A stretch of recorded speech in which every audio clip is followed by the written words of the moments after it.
April 7, 1945. 750 statute miles south of Tokyo, Iwo Jima. Lieutenant Gordon Scott of the 45th Fighter Squadron sits in the cockpit of his P-51D Mustang, running through his pre-flight checks for the third time. His hands move across familiar controls with practiced efficiency. 6 wing-mounted 50 caliber M2 Browning machine guns loaded with armor-piercing incendiary rounds. Drop tanks secured. Fuel mixture rich. The morning air over the volcanic island carries the sulfuric stench of Mount Suribachi and the acrid smell of aviation fuel as 91 Mustangs prepare to launch. The mission is unprecedented in the history of aerial warfare. Escort B-29 superfortresses deep into the Japanese homeland from a base 750 miles away. 7.5 hours round trip. 1,500 miles total over open ocean with no alternative landing sites except the Pacific itself. Lieutenant Colonel Jimmy Doolittle's raid on Tokyo 3 years earlier had required 16 medium bombers to launch from an aircraft carrier and crash land in China. It was a one-way mission that sent shockwaves through Japan, proving the homeland was vulnerable. But Doolittle's raiders could not return, could not establish air superiority, could not escort bombers on sustained campaigns. Now, American single-engine fighters prepared to fly farther than military planners just 2 years earlier had deemed physically impossible, to appear over Tokyo not once as a desperate gesture, but repeatedly, systematically, inevitably. To demonstrate that distance itself no longer protected the Japanese home islands, to prove that American industrial capacity had solved problems that Japanese strategists believed were unsolvable. At 0700 hours, the first Mustangs begin rolling down the coral and steel runway of Motoyama Airfield No. 2. The Packard V-16507 engines, license-built versions of the legendary Rolls-Royce Merlin 66, roar to life with 1,695 horsepower at takeoff. With water injection engaged for emergency war power settings, that figure climbs to 1,720 horsepower. The mathematics of power-to-weight ratio translate into acceleration that pins pilots against their seats as wheels leave volcanic ash and climb into clear Pacific sky. The P-51D Mustang represents the culmination of an extraordinary international collaboration. British Purchasing Commission, desperate for fighters in 1940, North American aviation promising a superior design in less than 3 months. The original Allison-powered variants showing promise but lacking high-altitude performance. Then Rolls-Royce Merlin engines married to North American's aerodynamically refined airframe, the transformation complete. The P-51D emerged as what pilots would call the perfect long-range fighter aircraft. If you're enjoying this deep dive into the story, hit the subscribe button and let us know in the comments from where in the world you are watching from today. The specifications tell one story. Maximum speed 437 miles per hour at 25,000 feet. Operating ceiling approaching 42,000 feet. 6 50 caliber machine guns firing at 800 rounds per minute each. 4,800 rounds per minute of concentrated firepower. 80 rounds per second, each armor-piercing incendiary round weighing 46 grams, traveling at 2,900 feet per second, delivering tremendous kinetic energy capable of penetrating aircraft armor, igniting fuel tanks, destroying engines with just a few well-placed hits. But specifications alone cannot capture what the P-51D represents. This is not merely an aircraft. It is the physical manifestation of American industrial supremacy projected across 7,000 miles of ocean to appear in skies that Japanese military planners had assured their people would remain forever inviolate. The key, reaching Tokyo, lies not just in the Merlin engine's exceptional fuel efficiency or the P-51's innovative laminar flow wing design. It lies in 2 teardrop-shaped cylinders hanging beneath each wing, external drop tanks, 110 gallons each. 220 additional gallons of fuel extending the Mustang's range from adequate to extraordinary. With internal fuel capacity of 269 gallons and these external tanks, the P-51D can fly for approximately 6.9 hours. At economical cruise settings, consuming roughly 65 gallons per hour, the Mustang achieves what bomber crews thought impossible: 750 miles each way, combat over the target, return to base. The formation assembles over Iwo Jima, an uninhabited rock 40 miles north of Iwo. Here they rendezvous with 103 Boeing B-29 superfortresses of the 73rd Bomb Wing, climbing up from bases on Guam, Saipan, and Tinian, another 500 miles south. The bombers fly from bases 1,300 miles from Tokyo, the fighters from 750 miles. Together, they will demonstrate a new reality of modern warfare. No target is beyond reach. No distance provides sanctuary. Industrial capacity multiplied by technological innovation equals the end of strategic depth as a defensive advantage. Major Jim Vande, Hay, commanding officer of the 78th Fighter Squadron, sees the Japanese coast emerge from morning haze. Mount Fuji stands unmistakable against the clear sky, its snow-capped peak serving as a navigation point that pilots will use throughout the mission. The morning sun casts long shadows across the Japanese countryside, revealing a patchwork of rice fields, villages, and military installations that have never before seen American single-engine fighters. The psychological impact on Japanese defenders is immediate and devastating. These are not carrier-based Navy fighters with limited range, constrained by the location of their task force. These are land-based Army Air Force fighters that have somehow crossed 750 miles of open ocean to appear over the imperial capital. Every assumption about defensive strategy, every calculation about fighter range, every assurance from military leadership proves false in this single moment. If American fighters can reach Tokyo, then nowhere in Japan is safe. At altitude, Japanese interceptors converge on the American formation. More than 100 fighters scramble from airfields around Tokyo. Through the morning sky come aircraft representing Japan's final desperate attempts to match American technological superiority. Nakajima Ki-84 Hayate fighters, Kawasaki Ki-61 Heians, older Nakajima Ki-43 Hayabusas, a mix of Imperial Japanese Army and Navy aircraft representing what remains of Japan's fighter force in April 1945. The Ki-84 Hayate, called Frank by Allied intelligence, represents Japan's best effort at creating a modern fighter to match American designs. First entering service in June 1944, too late and in too few numbers to affect the war's trajectory.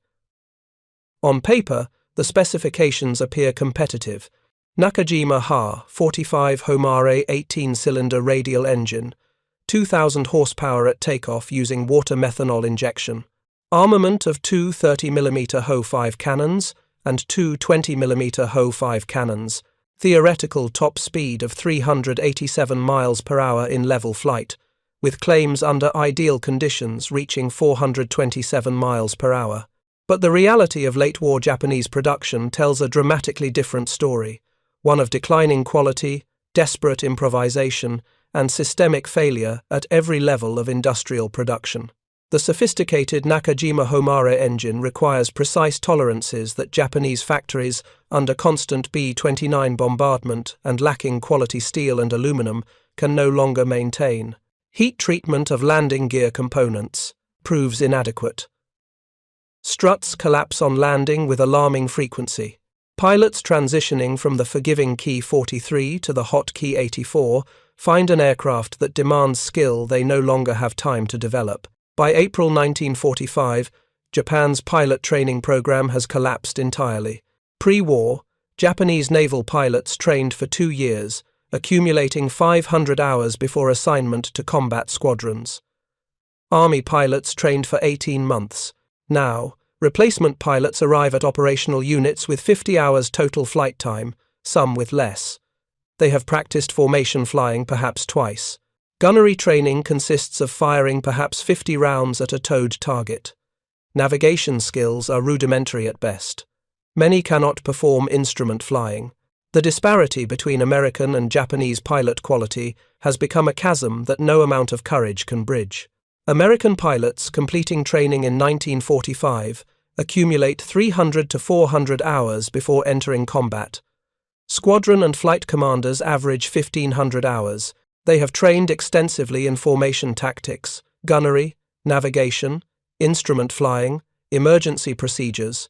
They arrive in theater with the skills needed to survive their first combat missions and develop into experienced fighter pilots. Japanese pilots, by contrast, often die on their first or second combat sortie. The survivors, the men scrambling to intercept this formation of Mustangs over Tokyo, represent a precious and dwindling resource. Men who learned their trade in the brutal school of combat because Japan no longer possesses the fuel, aircraft, or time to train them properly on the ground. The air battle that erupts over Tokyo demonstrates these disparities in visceral, mathematical terms. P-51 pilots, trained in energy tactics and mutual support, work in coordinated pairs. Veteran pilots maintain situational awareness, track multiple threats simultaneously, exploit the Mustang's superior speed and high-altitude performance. Japanese pilots, flying alone or in poorly coordinated formations, rely on individual courage and the Ki-84's good turning capability at lower altitudes. But courage without support, maneuverability without speed, determination without tactical doctrine, cannot overcome the accumulated advantages of superior training, better aircraft, and numerical superiority. Major James B. Tapp, flying his first mission to Tokyo, tears into a formation of Japanese fighters. His wingman maintains position. Other Mustangs from his squadron provide cover. They work as a team, exactly as trained. Tapp will become an ace over Japan with 7 victories. He will survive the war. The Japanese fighters he engages fight with desperate determination. They break formation to engage individually. They make frontal attacks that sacrifice tactical positioning for the chance at a quick kill. Some deliberately ram American aircraft when their ammunition runs out or their aircraft sustain damage. It is the fury of men who know they are losing, that they have always been losing since the industrial balance shifted irrevocably against their nation. When the engagement concludes, American pilots claim 21 Japanese aircraft destroyed. The actual number killed is uncertain. Pilot claims in the chaos of aerial combat always exceed confirmed kills. But the strategic result is undeniable. The B-29 seconds complete their bomb runs with fighter protection all the way to target and back. Japanese interceptors fail to prevent the bombing, fail to inflict unsustainable losses on the bomber formations, fail to achieve any objective except demonstrating their own inadequacy in the face of American air power. 3. B-29 seconds go down. 2 to anti-aircraft fire, 1 to Japanese fighters. 2 P-51 seconds fail to return. Perhaps weather, perhaps combat damage, perhaps simple mechanical failure after 7 hours airborne. The mathematics prove sustainable for the Americans, catastrophic for the Japanese. The United States can replace 3 bombers and 2 fighters in days, can train replacement crews in months, can sustain these losses indefinitely while maintaining and expanding operations. Japan, by contrast, cannot replace the fighters lost in this engagement, cannot adequately train the replacement pilots, cannot produce sufficient high-octane aviation fuel to conduct realistic training even if the pilots existed, cannot manufacture engines with adequate quality control, cannot maintain production schedules under constant aerial bombardment. The industrial base that sustained Japanese air power through the first years of war has collapsed under the weight of American strategic bombing and naval blockade. The Mustangs turn for home, their mission accomplished. Some still carry ammunition. Most have expended fewer rounds than their guns hold. They have demonstrated what Japanese military planners insisted was impossible. Single-engine fighters over Tokyo, not as a desperate one-time raid, but as the first of dozens of missions that will systematically establish American air superiority over the Japanese home islands. As Lieutenant Gordon Scott banks his Mustang south toward Iwo Jima, he cannot know that he will return to Japan many more times. That on July 4th, he will belly land in a lake in Japan and survive the war. That the missions he flies will help establish complete air dominance over Japan, rendering Japanese fighter opposition increasingly irrelevant with each passing week. Below, Japanese civilians watch the contrails of American bombers and fighters track across their sky. They have been told that American aircraft could never reach the home islands in force, that Japanese fighters would protect them, that the divine wind would preserve the nation from invasion. Every promise proves hollow, as American aluminum and steel write undeniable truths across the morning sky. The appearance of P-51 Mustangs over Mount Fuji represents more than tactical surprise or operational capability. It represents the complete inversion of every strategic calculation upon which Japan's war plan was based. The assumption that distance would protect the home islands, that American industrial capacity, while vast, could not project power across the Pacific. That Japanese warrior spirit and tactical skill could offset material disadvantages. Every assumption shatters against the mathematical reality of the P-51D Mustang flying 1,500 miles round trip with fuel to spare. The story of how American fighters came to fly 1,500 miles round trip begins not over Tokyo, but in factories in Inglewood, California, and Dallas, Texas. In the design offices of North American aviation, where engineers solved problems that their counterparts in Japan never had the resources to address. In the oil fields of Texas that produced fuel Japanese industry could only dream of obtaining. In the training fields across America, where pilots accumulated hundreds of hours before ever seeing combat, the P-51D Mustang rolling off assembly lines in 1944 represents the culmination of iterative design improvement, backed by unlimited industrial resources. North American aviation's factories operate 24 hours a day, 7 days a week. At peak production, a new Mustang emerges from the assembly line every single hour. By war's end, 15,586 P-51 seconds of all variants will be manufactured.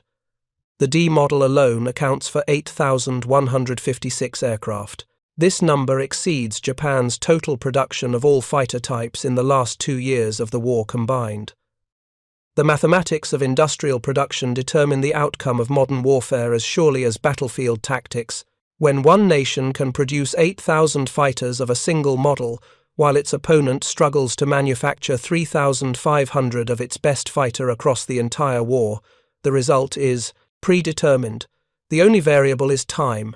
How long until numerical and qualitative superiority translates into complete air dominance? The engineering that makes VLR missions possible begins with the Packard V16507 engine. This two-stage, two-speed supercharged power plant maintains high performance at altitudes where Japanese engines struggle. Single-stage superchargers, standard on Japanese fighters, can compress thin air sufficiently for combat at 15,000 to 20,000 feet, but at 25,000 feet and above, where B-29 seconds operate and where P-51 seconds patrol, Japanese engines gasp for oxygen, power drops, speed decreases, maneuverability suffers.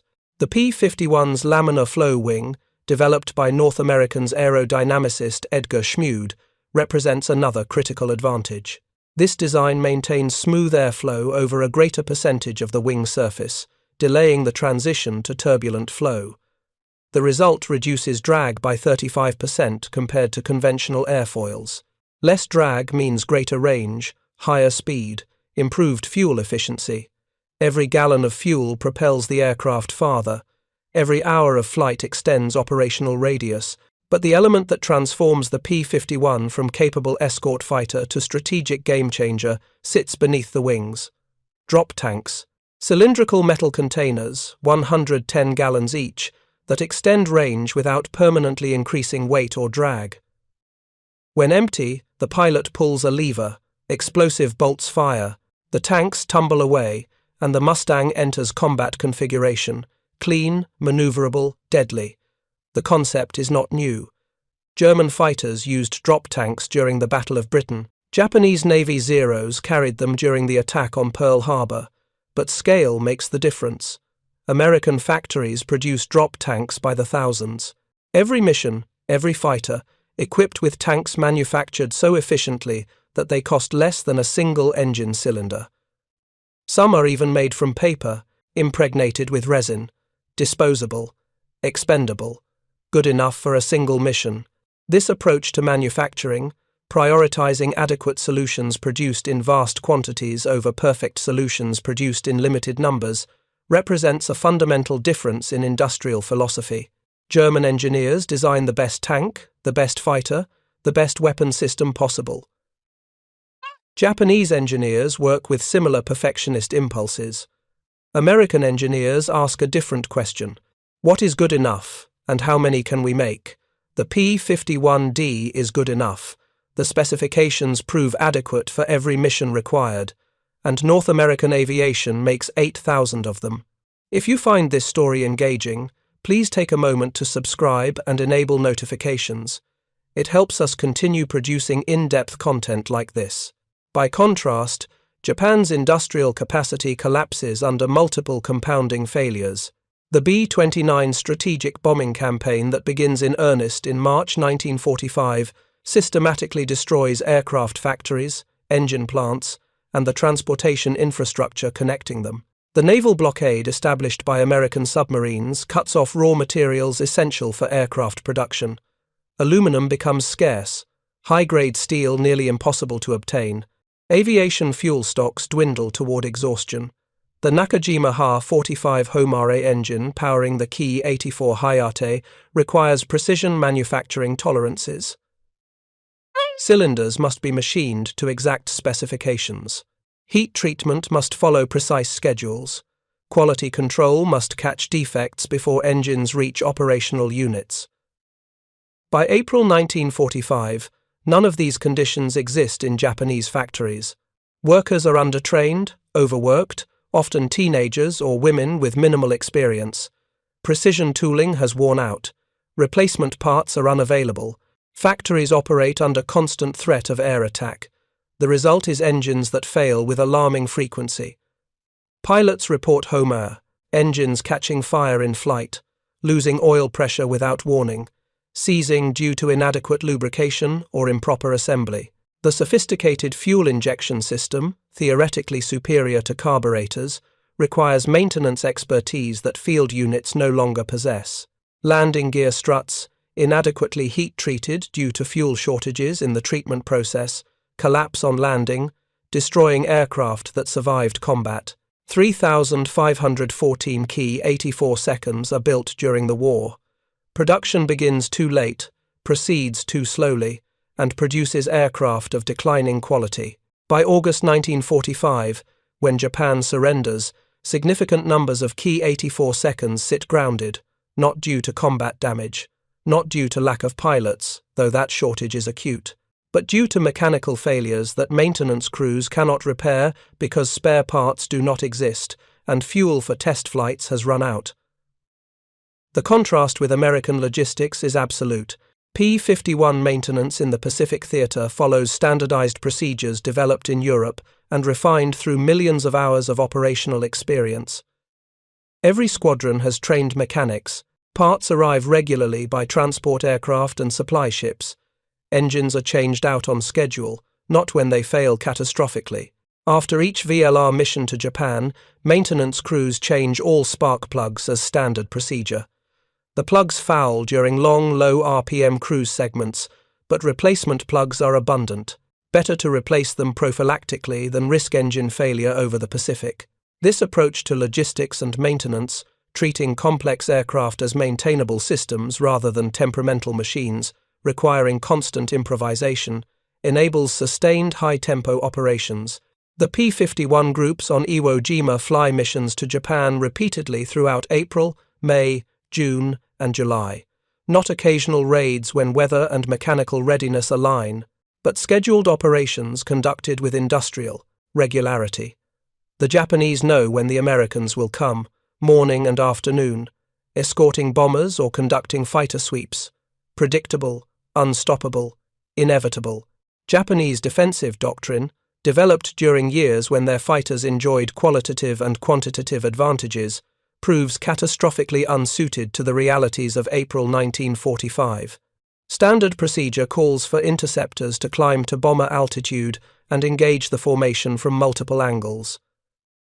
Fighter groups coordinate attacks to overwhelm escort fighters and break up bomber formations. This doctrine worked in China, worked in the early Pacific campaigns, even showed some effectiveness against unescorted B-29 seconds in 1944. But against massed formations of B-29 seconds escorted by P-51 seconds, Japanese tactics collapse. Climbing to intercept altitude consumes fuel and time, exposing Japanese fighters to attack by patrolling Mustangs operating at higher altitudes. The P-51's superior speed allows it to dive on climbing Japanese fighters, engage, and break away before Japanese fighters can respond. Energy tactics, boom and zoom attacks, coordinated assault by numerically superior forces backed by mutually supporting formations. Japanese pilots, often flying solo due to fuel constraints limiting the number of aircraft that can sortie, face impossible odds. Alone or in pairs against formations of dozens or hundreds of American fighters. Radio equipment, when it works, lacks the sophistication of American systems. Coordination between units is poor to non-existent. Ground controllers, where they exist, provide minimal guidance. Japanese pilots climb toward the bombers knowing they will likely die, knowing their sacrifice will not prevent the bombing, flying anyway because orders demand it, and warrior culture requires it, and no alternative exists. The human cost reflects the technological disparity in cruel mathematical precision. Between July 1st and August 15th, 85 American fighter pilots lose their lives on VLR missions from Iwo Jima. Of these, only 5 or 6 die in air-to-air combat. The rest fall to operational causes: weather, mechanical failure, navigation errors, exhaustion leading to fatal mistakes. The 7-plus-hour missions push pilots to the edge of human endurance. Lieutenant Joe Fahey of the 78th Fighter Squadron describes the experience in a 1993 interview. "You're aching all over, you're exhausted, you're hungry. You've got a cramp in your leg. The only way to make a cramp go away is to stand and put weight on it. But you can't stand in a cockpit. Usually after landing, my crew chief had to pull me out of the plane. Japanese pilot losses during the same period number in the hundreds, perhaps over 1,000. Exact figures remain uncertain because Japanese record-keeping collapsed along with everything else. Entire squadrons are eliminated. The 47th Sentai, which began April with 40 operational pilots, has just 3 remaining by August. The 244th Sentai is completely destroyed, reformed with new pilots pulled from training schools, and destroyed again. Some pilots fly 3 combat missions before being killed. Some die on their first. The missions themselves follow predictable patterns that become increasingly one-sided as Japanese fighter strength withers. April 7th's first escort mission to Tokyo sees genuine aerial combat. Japanese fighters contest the intrusion. 21 are shot down, but they engage, they fight, they make the Americans work for air superiority. By May, Japanese fighter opposition becomes sporadic. By June, the Americans roam freely over Honshu, occasionally encountering interceptors, but more often flying entire missions without seeing enemy aircraft. The Japanese military makes a strategic decision by June that acknowledges reality, rather than expend remaining aircraft and pilots in futile, defensive operations. They will conserve forces for the expected American invasion. Aircraft are dispersed to hidden airfields. Pilots are withdrawn from combat. Training shifts entirely to kamikaze tactics. Better to crash deliberately into an invasion fleet than be shot down in unequal air combat over Tokyo. This decision effectively concedes Japanese airspace to the Americans. The P-51 groups on Iwo Jima shift primary focus from escort missions to offensive fighter sweeps.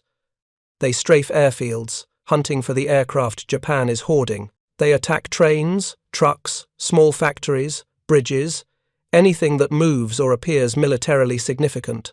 They roam across Honshu with impunity, flying low enough to see individual civilians working in rice fields, soldiers manning anti-aircraft positions, the texture of life in a nation approaching collapse. The most vivid demonstration of American air superiority comes not in combat, but in one of the war's worst non-combat disasters.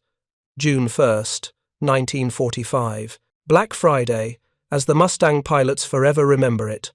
148 P-51 seconds launch from Iwo Jima to escort bombers attacking Osaka. Weather reconnaissance B, 29 seconds with fighter pilots aboard, report that a frontal system between Iwo and Japan appears thin enough to penetrate. The forecast proves catastrophically wrong. The Mustangs, flying at 10,000 feet, hit a frontal system extending from sea level to 23,000 feet. Visibility drops to zero. Extreme turbulence tosses aircraft like leaves. Heavy rain, snow, and icing conditions scatter the formation so badly that communication becomes impossible. Pilots flying blind in violent turbulence lose spatial orientation. Some collide with each other. Others enter uncontrolled spins. Many simply disappear into the weather, never to be seen again. 27 P-51 seconds are lost. 24 pilots missing, presumed dead. 3 manage to bail out or ditch and are rescued. The 506th Fighter Group, operational for just 2 weeks, loses 15 aircraft and 12 pilots in a single mission. Not to enemy action, not to mechanical failure, to weather that American planners underestimated and Pacific conditions that remained deadly regardless of technological superiority. The survivors who fight through the weather and reach Osaka find the bombers unescorted and under attack by Japanese fighters. The B-29 seconds defend themselves, shooting down Japanese aircraft and completing their bombing runs. The 29th of May mission to Yokohama sees similar conditions. 517 B-29 seconds, escorted by 100, 1 P-51, seconds face 150, Japanese fighters, mostly A-6M0s, an intense air battle develops. 5 B-29 seconds are shot down. 175 are damaged. 3 P-51 seconds go down. American pilots claim 26 kills and 23 probables. These numbers demonstrate that when Japanese fighters engage in strength, they can inflict damage. The Zero, obsolete by 1945 standards, remains dangerous in the hands of a skilled pilot willing to accept near-certain death. But the strategic calculation remains unchanged. Japan cannot sustain these losses, cannot replace the pilots, cannot maintain the operational tempo. Each engagement bleeds strength Japan cannot afford to lose. American losses, while painful, remain sustainable. The training pipeline produces replacement pilots faster than combat consumes them. Aircraft production exceeds losses by orders of magnitude. The logistical system delivers fuel, ammunition, spare parts without interruption. Most critically, American pilots survive to gain experience. Those who complete 15 VLR missions earn rotation home. They train the next generation of fighter pilots, passing on lessons learned over Japan. Institutional knowledge accumulates, tactical doctrine improves. The force becomes more capable with each passing month. Japanese pilot quality, by contrast, declines precipitously. The veterans who fought in China, survived Pearl Harbor, battled at Midway, most are dead by 1945. Their replacements, rushed through abbreviated training, lack the skills to survive even their first combats. Those who survive initial encounters have no experienced pilots to learn from.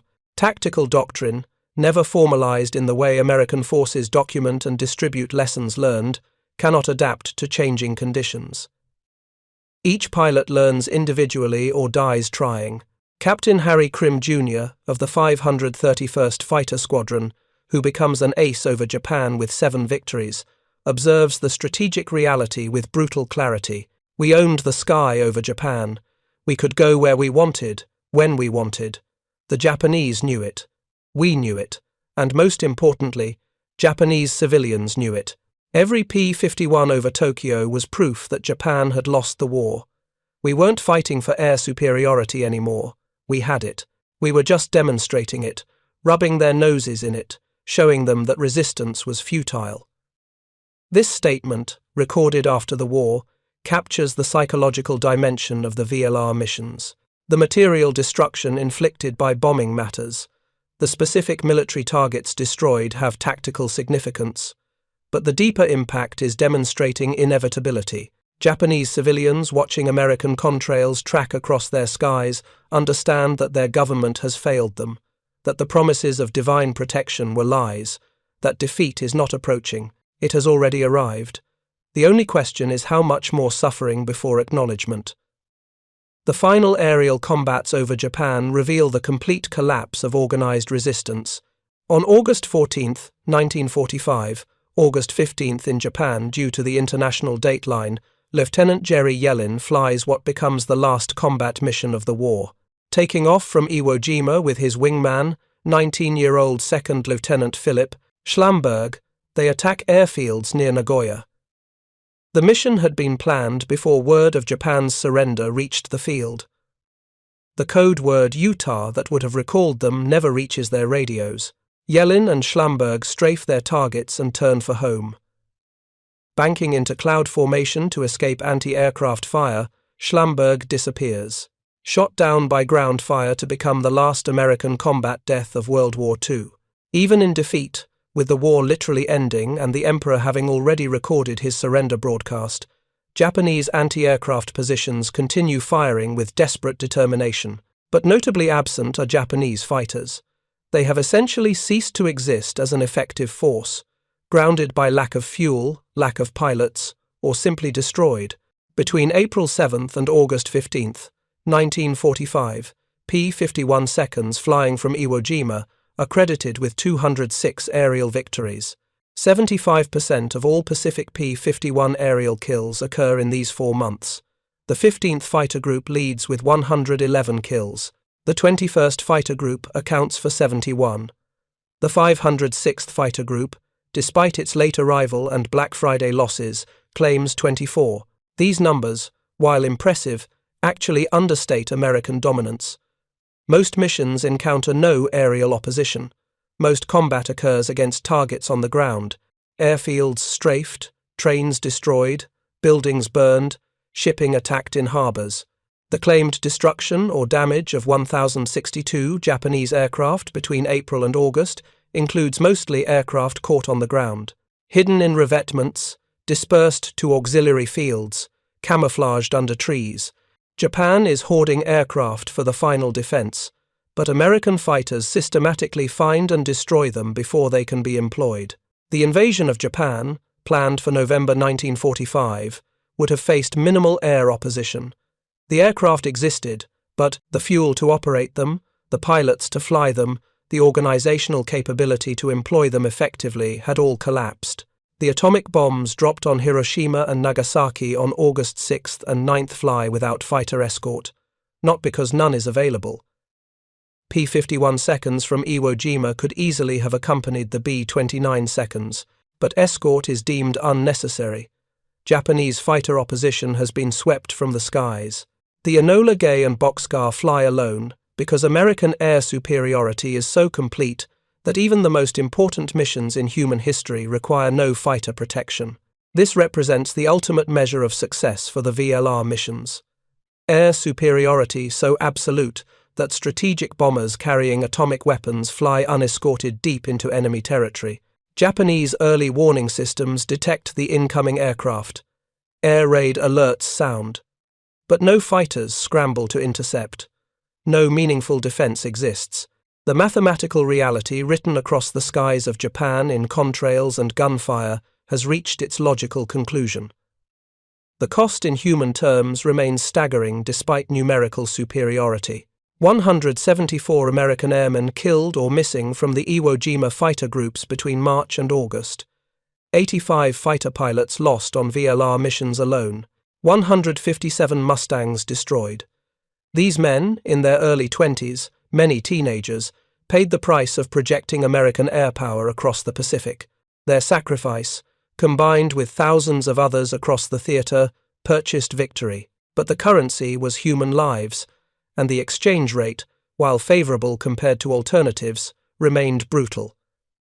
Japanese losses in human terms are incomprehensible. Hundreds of fighter pilots killed in futile defensive operations.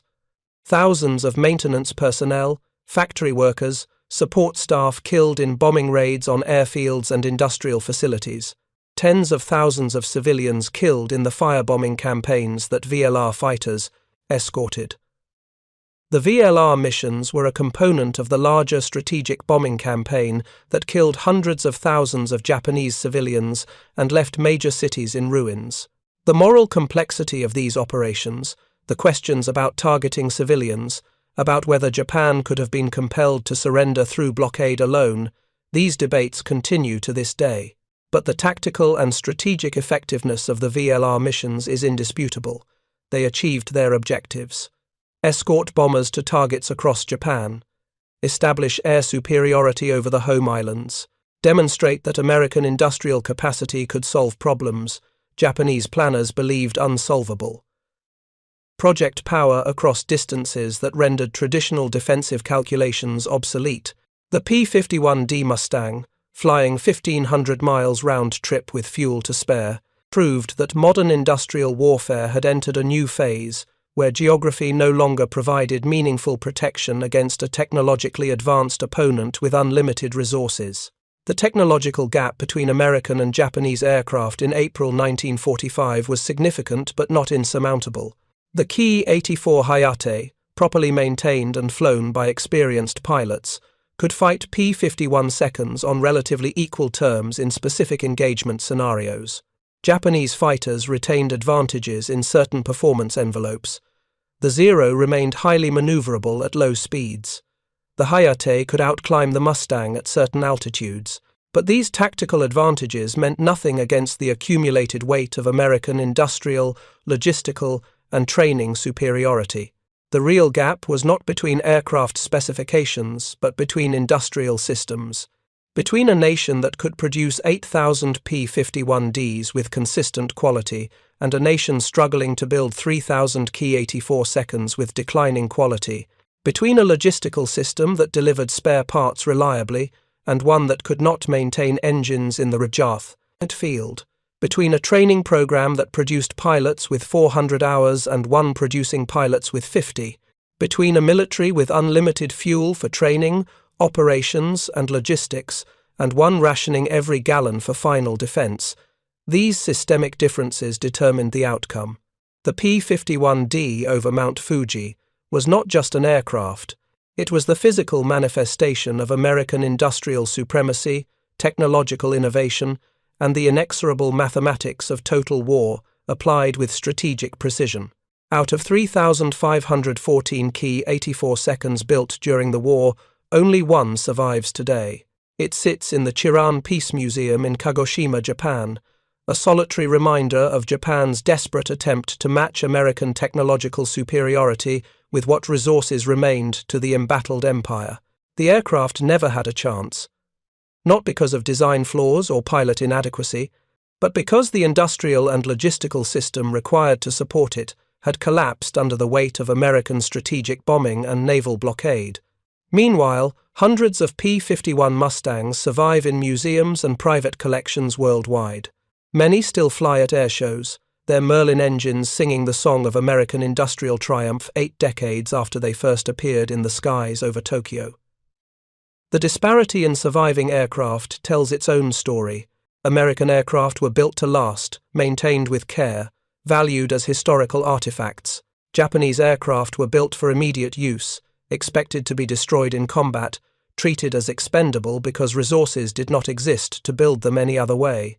The shock experienced by Japanese pilots and civilians encountering P-51 Mustangs over Tokyo was more than tactical surprise. It was the stunning realization that American industrial capacity and technological advancement had made even the impossible routine.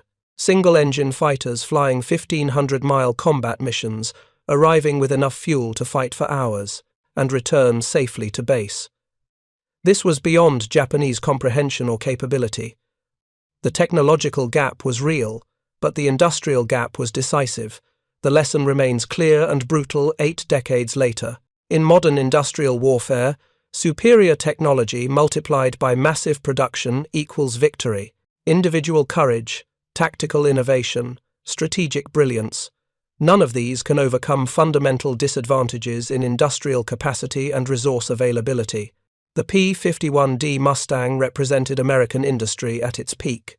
15,000 aircraft produced with consistent quality, flown by well-trained pilots, supported by unlimited logistics, deployed with strategic precision.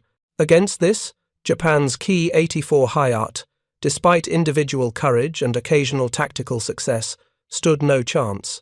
The shock of American fighters over Tokyo was ultimately the shock of mathematical reality, a reality that ended with atomic bombs over Hiroshima and Nagasaki, delivered by B-29 seconds that no longer needed fighter escort because Japanese air power had ceased to exist. The Mustangs had done their job with ruthless efficiency. They proved that distance was no defense, that industrial might trumped warrior spirit, that technological superiority, properly applied and backed by unlimited production capacity, was insurmountable. The Japanese pilots who faced them in those final months learned the hardest lesson of modern warfare. Courage alone cannot overcome the mathematics of industrial production, technological advancement, and logistical supremacy. The P-51D Mustang over Tokyo was proof that the age of strategic distance as a defensive advantage had ended, replaced by the age of industrial production, technological innovation, and very long-range fighter operations. The divine wind had been conquered by science, the warrior spirit broken by industrial might, and the empire of the rising sun overshadowed by wings of aluminum and engines of steel. Thank you for watching. For more detailed historical breakdowns, check out the other videos on your screen now, and don't forget to subscribe.